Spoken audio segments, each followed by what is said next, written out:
Kudokeza tangu awali kwamba tutakuwa na ugeni hapa studio, na leo tunaangazia masuala ya kikodi. Ndiyo. Ili kukupa elimu na wewe upate kuelimika kuhusiana na masuala haya, na utakumbuka kwamba mwaka wa serikali nao ndio unaelekea mwishoni. Kwa hiyo nini hasa unatakiwa kufanya kama mlipa kodi na yale ambayo utatakiwa kuyazingatia? Tumemwalika afisa msimamizi wa masuala ya kodi kutoka mamlaka ya mapato hapa nchini, na huyu ni Zefania Mange. Karibu sana. Asante sana ndugu watangazaji. Shukrani sana. Bila shaka leo umebahatika kuwa na kina mama kabisa, nafurahi sana kuwa na mama zangu hapa. Alapata raha kabisa. Sawa, karibu tuzungumze na msikilizaji ana kiu sana kusikia yale ambayo yanaendelea, lakini kwa wajibu wa mlipa kodi kuelekea mwisho wa mwaka wa fedha 2025-2026. Na kwa kuanza basi tuanzie na hapa ya kwamba mwamko wa watu kulipa kodi ukoje kwa sasa hivi? Ndugu mtangazaji, nashukuru sana kwanza kwa nafasi ambayo tumeipata kama TRA kuja kuzungumza na umma kuhusiana na masuala mbalimbali ya kodi. Kwa kipindi hiki cha mwaka tangu uanze, tunafahamu kwamba mwaka wa fedha unaanza Julai mosi. Sasa tangu tuanze Julai mosi, mwamko umekuwa mkubwa sana. Mwamko unazungumzia hapa ni uhiari. Tukumbuka hapo mwanzo ulipaji wa kodi ili mtu aweze kulipa ilikuwa inahitaji kutumia mabavu kwa wingi ili kuweza kukusanya kodi, lakini kutokana na utoaji wa elimu ambao umekuwepo imetengeneza uhiari wa kuweza kulipa kwa wakati. Kwa hiyo tunashukuru sana walipa kodi kwa kipindi chote hichi ambacho tangu tuanze mwaka huu wa fedha hadi tunaelekea ukingoni. Ukiangalia malengo ambayo tumekuwa tukiwekewa na serikali kuanzia kota ya kwanza, yani muhula wa kwanza hadi muhula ambao tunaelekea kutamatisha, tumekuwa tukivuka malengo kila awamu. Kwa hiyo uhiari ni mkubwa kabisa na tunaendelea kuwashukuru walipa kodi. Na pia tunafahamu kwamba mnafanya kampeni mbalimbali kuhamasisha ili watu walipe kodi kwa wakati, lakini pia mmekuwa kama rafiki kwao katika baadhi ya maeneo, mnazungumza nao, mnawapa elimu ya kulipa kodi. Na wakati huo tunaona kwamba baadhi ya wananchi kuna wakati wanasema kwa mwenendo ule wa kufuatiliwa, wakati mwingine wanakemewa, wakati mwingine wanafungiwa pasipo kujua sababu. Lakini sasa tukirudi kwa kuangalia kwa mwaka huu wa fedha mwingine kabla haujaanza na ule ambao unaisha, mtu anajitahidi kulipa madeni yao ya kodi ya nyuma, ama kuna wengine wanaanza na madeni mwaka mwingine wa fedha unapoanza? Ndio, kwa kipindi hiki kweli najua katika swala la ukusanyaji wa kodi malalamiko hatuwezi kuyamaliza yote, kuyatamatisha yote. Kumekuwa na malalamiko ya hapa na pale, lakini kutokana na uongozi bora chini ya kiongozi wetu Yusuf Mwenda amekuwa akitupa maelekezo mbalimbali kwamba hakuna haja ya kumfungia mfanyabiashara kodi. Tumwelimishe kwanza, tumpe elimu, aelewe kwamba ni kodi gani ambayo anatakiwa kulipa na anatakiwa kulipa kwa wakati gani. Hiyo inamfanya mlipa kodi ahiari mwenyewe kufika ofisi za TRA, ama kama anawasilisha kodi zake mwenyewe kwenye mfumo, basi awasilishe bila kutumia mabavu. Na sababu kubwa ambayo imefanya kwamba tusiendelee kutumia mabavu ni uboreshaji wa mifumo. Mifumo yetu imeboreshwa kwa kiwango kikubwa sana kwa kipindi hiki. Mwaka huu na mwaka jana tumekuwa na mifumo miwili tuliyoboresha. Mifumo upande wa forodha imeboreshwa kwa kiwango kikubwa, na mifumo upande wa kodi za ndani kuna mfumo unaitwa iDVAS. Kwa hiyo hii imewavutia walipa kodi wengi ambao walikuwa na changamoto zao mbalimbali. Kuna wengine walikuwa wanaishi maeneo mbali na ofisi za TRA. Kwa hiyo mtu anaweza kujikadiria kodi yake akiwa huko kokote alipo na kulipa kodi hiyo. Kwa hiyo hii imesaidia sana kuondokana na hiyo hali ya kuwa na mabavu. Sawa. Na kwa vile hali ya mabavu ndio ambayo ilikuwa ikiwasumbua wengi kabisa, au wengi walikuwa wakinung'unika nayo. Kabisa. Ujio wa mfumo wa iDVAS umekuwa una urahisi kwa namna gani kwa matumizi ya teknolojia ya kidigiti? Sana urahisi umekuwa ni mkubwa sana, kwa sababu kuna huduma ambazo mtu alikuwa anahitaji afike ofisini kuzipata. Mfano, mtu anahitaji tu hati safi ya kodi, tax clearance. Ilikuwa inamlazimu kufunga safari kutoka hapo anapofanya kazi ama ofisini kwake kufika TRA, na process ya kupata hiyo hati safi ya kodi, yani tax clearance, inachukua muda mrefu. Hivi sasa mtu anaomba hiyo hati safi ya kodi akiwa hapo ofisini kwake.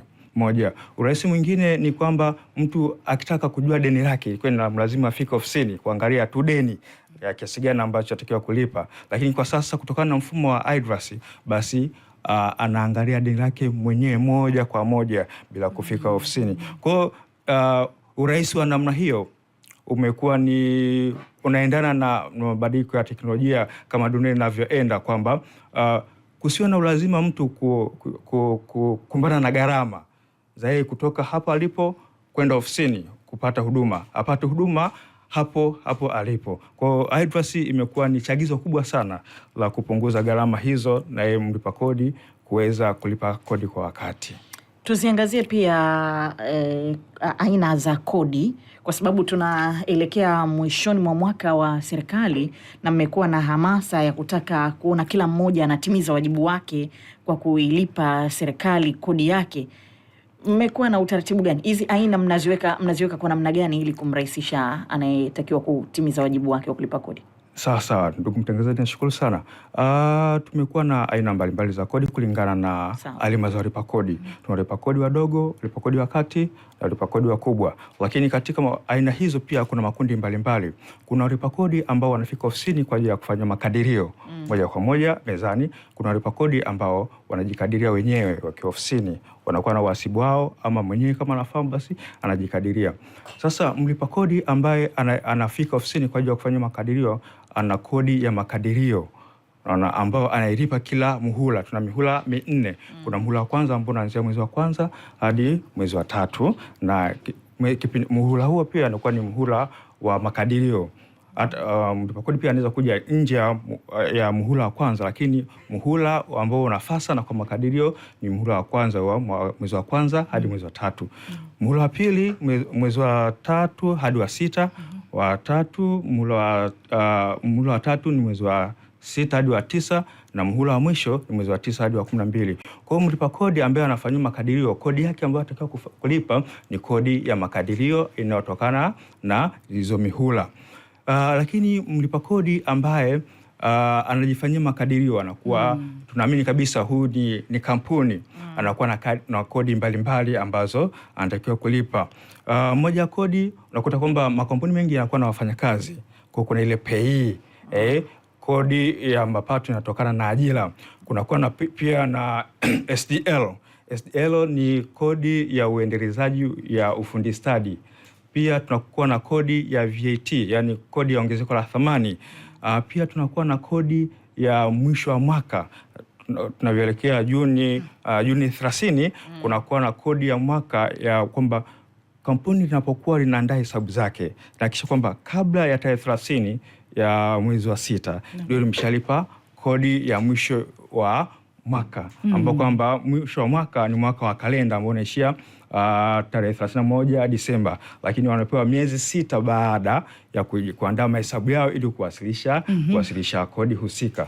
Kwa hiyo ni kodi hizo mbalimbali. Sambamba na hivyo pia hata huyu mlipa kodi anayekadiriwa ofisini wakati mwingine anaweza kuwa na kodi ya ongezeko la thamani kama mauzo yake yanafika milioni 200 kwa mwaka. Kwa hiyo basi ni kodi mbalimbali hizo ambazo mlipa kodi anatakiwa kuzilipa kabla ya mwisho wa mwaka huu wa fedha ambao unaishia Juni 30. Haya, mambo ni mengi mazuri, na yote hayo ni wajibu wa mlipa kodi kuelekea mwisho wa mwaka wa fedha 2025 2026. Kwenye pitapita yenu na kwenye tafiti zenu kuna mikoa ambayo ni kinara kwa kulipa kodi, lakini kuna mingine kidogo imeshuka. Wafanyabiashara wamekuwa wazingatia masuala hayo. Mmebaini ni mikoa gani na mnafanya nini ili kuhakikisha kwamba mikoa yote sasa iingie katika ulipaji kodi wa hiari bila shuruti? Kweli kabisa kumekuwa na hali hiyo ya kwamba baadhi ya mikoa kuto kufikia malengo, lakini kwa mwaka huu wa fedha niwahakikishie ndugu watangazaji, mikoa karibia yote target, yani malengo ambayo imekuwa ikipewa inafikisha ufanisi wa zaidi ya 100%. Ndio maana hii imetupelekea kufikisha kuanzia muhula wa kwanza tulikuwa na lengo la trilioni 8.97. Tulikuwa na lengo la trilioni 8.44. Lakini kutokana na sasa na ukusanyaji wa mikoa tumefikia lengo hilo na kulivuka kwa zaidi ya 106% muhula wa kwanza. Muhula wa pili pia tulikuwa na lengo la trilioni 9.66.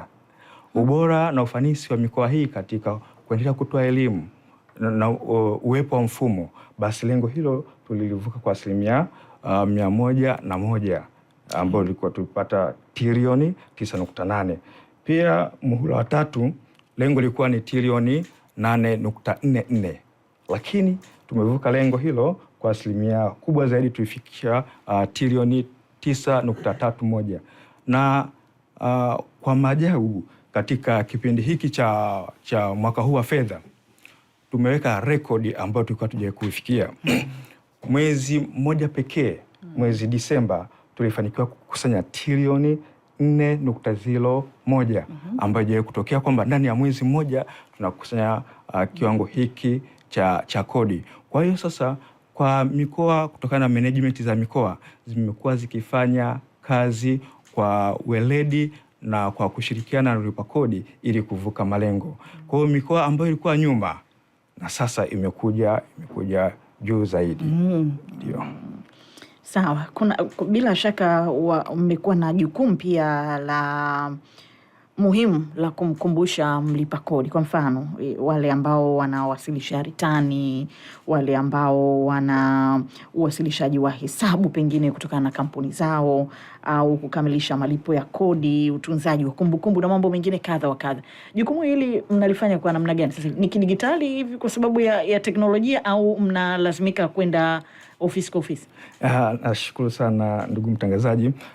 Wajibu huu ambao tumekuwa tuwakumbusha walipa kodi, tumekuwa tumetumia platforms tofauti, majukwaa tofauti. Moja ni hizi njia za kidigitali. Tuna website yetu ambayo tumeiboresha, inakuwa na taarifa mbalimbali, kiasi cha kwamba mlipa kodi anapoingia kwenye website anakutana na wajibu wake kwamba kwa kipindi hiki labda tarehe fulani, sasa tunaelekea labda tarehe 7 mwezi wa 6, huwa tuna kodi ya zuio ambao mlipa kodi atakiwa alipe, kodi ya mapato yanatokana na ajira, yani pay. Kwa hiyo kila tarehe ikikaribia kufika, basi tunaweka matangazo yetu kwenye website pamoja na social media zote, yani Instagram, Twitter, Facebook, tunaweka matangazo haya. Sambamba na hivyo, kwenye vipindi mbalimbali vya redio tumekuwa tukiwafikia walipa kodi kwa kukumbusha wajibu hizi. Na sambamba na hivyo pia tumekuwa tukiwaalika walipa kodi kwenye semina mbalimbali. Tunakuwa na semina, mfano tu jana tulikuwa na semina na washauri wa kodi pamoja na wahasibu, kuwakumbusha kwamba katika majukumu yao wahakikishe kwamba watu wanaowasimamia katika kuwapa ushauri na kuwasimamia katika hesabu zao, basi wawakumbushe kwamba mwisho wa mwaka wa fedha unafika, hesabu ziandaliwe. Na pia platform zingine ambazo tumekuwa tukitumia, tuna vilabu vya kodi, kwamba wakati mwingine tunaenda mashuleni ama vyuoni kufundisha wadogo, tunafundisha vijana, ndio kiasi cha kwamba tunapowafundisha vijana hawa, kwanza tunatengeneza generation ambayo inakuwa na ufahamu wa elimu ya kodi. Pia tunawakumbusha kwamba wazazi wao wakumbushe wanaporudi majumbani kwamba baba, mama, shangazi, kipindi cha mwisho wa mwaka wa fedha umefika, vipi kodi unalipa? Ndio. Ama mpaka utafutwe. Ndio. Kwa wakati mwingine tunahamasisha kwa namna kwamba tunaambia wakumbushe wazazi wao, ama vijana hawa wanapokuwa wananunua vitu wanadai risiti. Kwa hiyo tumekuwa na majukwaa hayo ya aina mbalimbali katika kuwafikia walipa kodi au kuwakumbusha wajibu ambao wanatakiwa kufanya. Mimi nataka kufahamu hapo umuhimu wa kutoa risiti na kuchukua risiti. Kuna maeneo hususani wenye kwenda kuweka mafuta katika vituo vya mafuta, wakati mwingine uchukuaji wa risiti unaonekana ni wa kusuasua. Zipo lakini hawachukui. Umuhimu wa kuchukua risiti ni upi na kutoa risiti? Tukianza kwanza kwa mtoaji wa risiti, tunafahamu kwamba kama mtangazaji alivyobainisha kwamba moja ya wajibu ni kutunza kumbukumbu. Mfanyabiashara anapotoa risiti, hii inamtengenezea yeye kuweka kumbukumbu yake, kumbukumbu yake ya mauzo, kiasi cha kwamba pale anapoandaa hesabu ya mwaka, hakuna hesabu ya gharama ama hesabu ambayo itakubalika upande wa TRA bila kuwa na zile taarifa za risiti. Kwa hiyo unapotoa risiti, mfanyabiashara, kumbukumbu zako za biashara zinabaki kwenye mfumo. Kwa hiyo inakuwa ni rahisi ya wewe, kama kuna kodi ambayo ililipa tofauti, kuweza kuidai.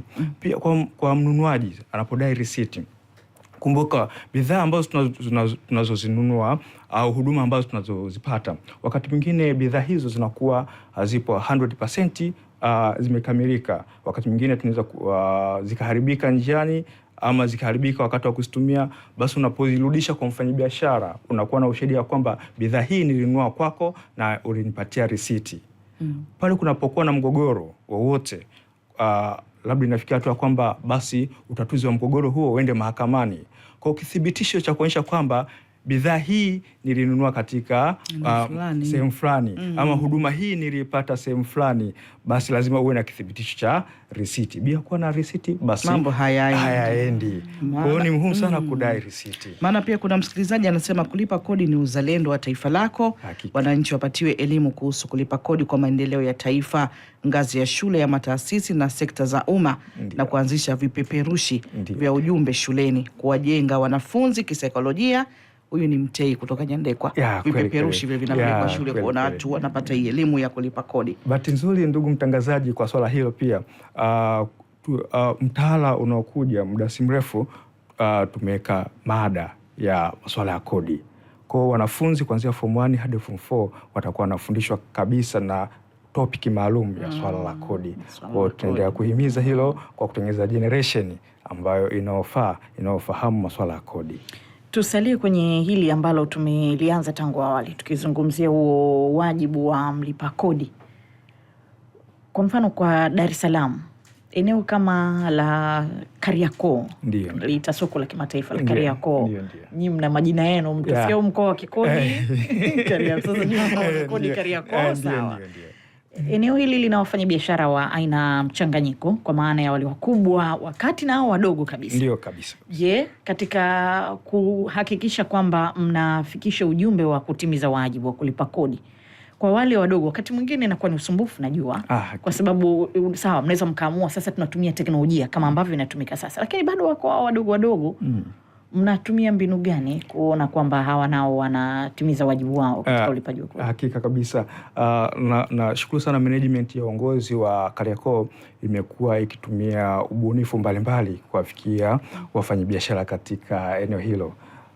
Kwa sasa wamekuwa na kampeni karibuni hapa mbalimbali za kuandaa matamasha ya kuwaita kama ni mamachinga, wanakuwa na semina zao, wanakuwa na kongamano, wakati mwingine wanakuwa na michezo ili kuwaengage. Sambamba na hivyo pia kumekuwa na matangazo, kuna vipaza sauti vidogo vidogo vinaitwa visakanyoka vile, vimekuwa vikipita mitaani. Hivyo. Kwa hiyo vinapita kila kona, wanakuwa na watafuta watu vijana, wanakuwa wanazunguka na vile vipaza sauti kwamba kwa kukumbusha wafanyabiashara hao wadogo kwamba wajibu wako ni upi. Kwa mbinu hizo zimekuwa zikizaa matunda. Ukiangalia moja ya mikoa ambayo ina malengo makubwa sana katika ukusanyaji wa kodi ni Kariakoo, lakini cha kushangaza wanakuwa wanakivuka malengo hayo hata kabla ya mwisho wa mwezi kufika, kwa kutumia hizi mbinu mbalimbali ambazo wanazitumia. Kuna msikilizaji, na hili swali kama litakuwa linawahusu nyie TRA basi utalijibu. Anasema pale mtu anapokata leseni ya biashara alafu ikatokea mtaji aliokuwa nao umekwisha na sasa amekaa hata miaka 10 au hafanyi tena biashara, na unapotaka kuanza tena unakata leseni upya au unaendeleza leseni yako ile ya awali? Asante ndugu mtangazaji, hilo ni swala la serikali za mitaa ambayo ni halmashauri ama manispaa, lakini ni hakika kwamba nafahamu leseni huwa inakatwa kwa kipindi cha mwaka mmoja, yani ile validity yake inakuwa ni mwaka mmoja. Kwa kama alikata leseni labda mwezi wa kwanza, nishikumba kufika mwezi wa 12 leseni yake itakuwa imeisha. Kwa kama alikaa muda mrefu, inabidi kwa anapoanza tena biashara akate leseni mpya. Sambamba na hivyo pia tunawahimiza walipa kodi pale wanapopata na changamoto za kibiashara, kwamba anataka kufunga biashara ama alifunga biashara kwa muda kidogo ama kwa muda mrefu, inabidi afike TRA kutoa taarifa kwamba kutokana na changamoto hii basi nafunga biashara, kiasi cha kwamba TRA wanapokuwa na taarifa hizo isije kwamba kodi waliomkadiria isionekana kwamba hajalipa na kuanza kumdai. TRA wanapokuwa na taarifa wanasitisha kuendelea, wanajua kabisa kwamba mfanyabiashara fulani katika eneo fulani amesitisha biashara kwa muda fulani kutokana na changamoto hii. Lakini kuna baadhi ya changamoto ambazo TRA inaweza kumsaidia kutatua. Hivi sasa tumeanzisha dawati maalum la uwezeshaji wa wafanyabiashara. Naona dawati hili linawasaidia wafanyabiashara kuwakwamua pale ambapo wanaweza kukwamuliwa. Moja ni kupewa elimu mbalimbali za biashara. Mbili ni kuwasaidia kuwaunganisha na taasisi, mfano mabenki. Pale unakwamba mtaji wake umekuwa ni kidogo, anahitaji msaada zaidi, basi TRA inachukua nafasi hiyo ya kuweza kuwasaidia kuwakwamua pale ambapo wamekwama. Na kuna swali lingine hapa, kuna msikilizaji anasema kuna wakati mwingine risiti za TRA kutoka kwenye mashine ya POS huwa haitunziki huduma kwa siku 10 pekee na kisha kufutika maandishi na kubakia inadumu kwa siku 10. Anasema hii inakuaje? Ni mzee anasema ndimi mzee Babu Mayala, babu yetu Mayala. Zefania liko kwenye upande wenu kabisa. Ndio. Kweli tumekuwa na changamoto hii, baadhi ya wafanyabiashara kutumia zile karatasi zile za kutolea risiti ambazo hazina ubora.